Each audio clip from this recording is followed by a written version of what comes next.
చెరబండ రాజు కాలనీలో మంచినీటి సరఫరా విద్యుత్ సరఫరా నిలిపివేయడం హేయమైన చర్య అని మాజీ ప్రభుత్వ చీఫ్ విప్ వినయ్ భాస్కర్ అన్నారు. ఈ సందర్భంగా హనుమకొండలో ఏర్పాటు చేసిన విలేకరుల సమావేశంలో వినయ్ భాస్కర్ మాట్లాడారు. హనుమకొండ జిల్లాలోని రంగంపేట భద్రకాళి గుడి ప్రాంగణంలో ఉన్న చెరబండ రాజు కాలనీని మాడవీధుల నిర్మాణం కోసం అధికారులు ఖాళీ చేయాలని నోటీసులు జారీ చేశారు. దీంతో మాజీ శాసనసభ్యులు దాస్యం వినయ్ భాస్కర్ ఆధ్వర్యంలో కాలనీవాసులు హెచ్ఆర్సీలో ఫిర్యాదు చేశారు. కొంతమంది కొన్ని పార్టీ నాయకులు ఇక్కడికొచ్చి ప్రలోభాలకు గురి చేయడమే కాకుండా అసాంఘిక శక్తులను పిలిచి రాత్రిపూట ముసలనుకుంటా మైల అనుకుంటా బయటికి పిలిచి తాగొచ్చి బెదిరించి గుడిసెలు తీయకుంటే మరి ఇబ్బందులు పడతారని చెప్పి కూడా హెచ్చరిస్తున్నారు. నేను చెప్తున్నా ఈ వేదిక ద్వారా నా 20 ఏళ్ల ప్రజాప్రతినిధిగా నేను అధికారులు ఉన్నప్పుడు ఏ ఒక్క అధికారిని కూడా ఒత్తిడి చేయలేదు, ఏ ఒక్క పోలీస్ అధికారి పైన జులుం చూపెట్టలేదు.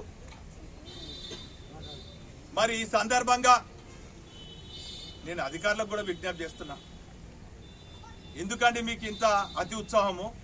ఇప్పటికైనా నేను షరతుగా చెప్తున్నా, ఛాలెంజ్ చేస్తున్నా, నీకు దమ్ము ధైర్యం ఉంటే నీ అభివృద్ధి పైన, నీ పనితనం పైన, నీ మాటల పైన, నీ అసత్య ఆరోపణల పైన దమ్ము ఉంటే రాజీనామా చేసి రా. ఒకవేళ నేను కనుక ఓడిపోతే నేను శాశ్వతంగా భద్రకాళమ్మ సాక్షి చెప్తాను, రాజకీయాలలో ఉండవు, ప్రజా జీవితాలు ఉండను. ఇప్పటికైనా కూడా రాజ్యాంగాన్ని గౌరవించు నేర్చుకో, దళితుల పట్ల ప్రేమగా ఉండు, పేదల పట్ల వాళ్ళ సమస్యలు విను, పేద ఇండ్లు కూలగొట్టకు. ఇంకా చాలా మందికి నేను ఇయ్యంగా మిగిలినాయి, వాళ్ళకి ఇల్లు కట్టించి ఏర్పాటు చేయి. నేను కట్టించిన దాంట్లో గృహప్రవేశం చేసుడు కాదు, ఇంకా ఎంతో గొప్ప గొప్ప మాటలు అంటే చాలా ఆశ్చర్యం అవుతుంది. ఇంకా కొన్ని రోజులు అయితే ఇక ఎన్నికల ముందు ఇంకా 2 ఏళ్ళైనాక వస్తాడు కావచ్చు. భద్రకాళి ఆలయం నేనే చేసిన, 1000 స్తంభాల గుడి ఆలయాన్ని నేనే నిర్మాణం చేసిన అంటాడు కావచ్చు. ఈ మునగాడంటే 8 ఏళ్ళకే కాలేజీ కళాక్షేత్రం కట్టించిండట, ఇక వాన వరదలు వస్తుంటే నైమ్నార్ బోరి కట్టించిండట.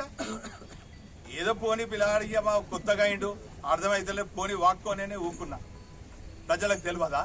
నగరంలో ఉన్నటువంటి ఏ ఒక్క పేదల జోలికి వచ్చినా, ఏ గుడిసెల వాసుల జోలికి వచ్చినా కూడా, ఏ ఒక్క చిరు వ్యాపారిని కూడా తొలగించినా కూడా ఖబర్దార్ బిడ్డ అని కూడా ఈ సందర్భంగా తెలుస్తుంది.